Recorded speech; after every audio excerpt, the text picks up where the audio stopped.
নমস্কার নমস্কার বন্ধুরা, আমি রাখি ঘোষ। আমি একটা রেসিপি নিয়ে চলে এসেছি। আজকে শসা আলু দিয়ে মাছের ঝোল করব, সেটাই আপনাদের কাছে শেয়ার করছি।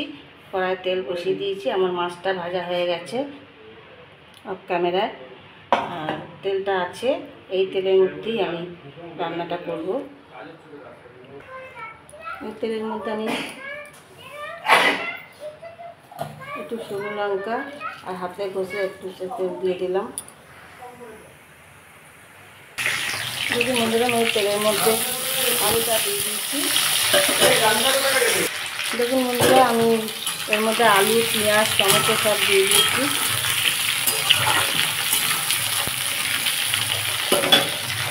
এটাকে ভালো করে ভাজতে হবে।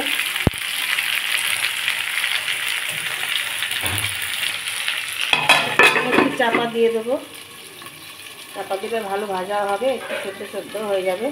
আমি 5 মিনিট পরে ফিরে আসছি। দেখুন বন্ধুরা, আমাদের এখানে একটা ভাজা হয়ে গেছে।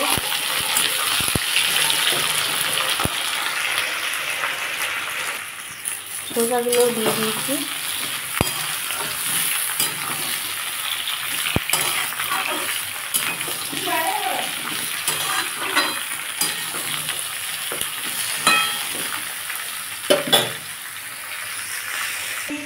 বন্ধুরা, এটা ভাজা হয়ে গেছে।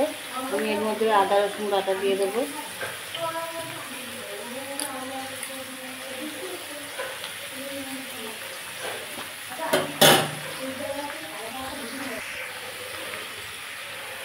পরিমাণ মতো হলুদ দিয়ে দিলাম, 1 চামচ লঙ্কা গুঁড়ো দিয়ে দিলাম,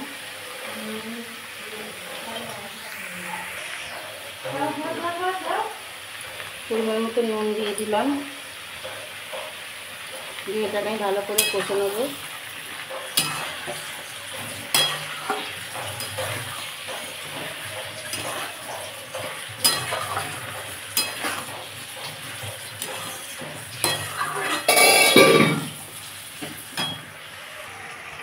দেখুন বন্ধুরা, এটা আমার এটা আমার কষা হয়ে গেছে। এই যে তেল বেরিয়ে গেছে।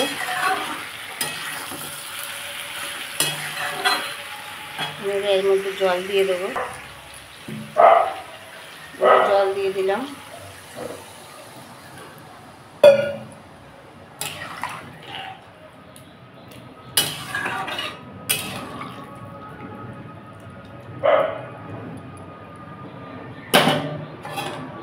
দশ মিনিটের জন্য চাপা দিয়ে দিলাম। 10 মিনিট পরে ফিরে আসছি। দেখুন বন্ধুরা, আমার তরকারিটা সেদ্ধ হয়ে এসছে। এবার আমি মাছগুলো দিয়ে দেবো।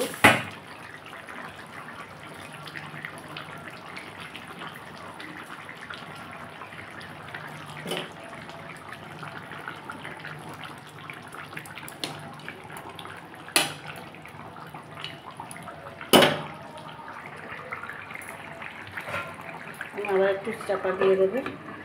2-4 মিনিট পর ফিরে আসি। দেখুন বন্ধুরা, আমার তরকারিটা হয়ে গেছে। আমি একটু এতে গরম মশলা দিয়ে দেবো।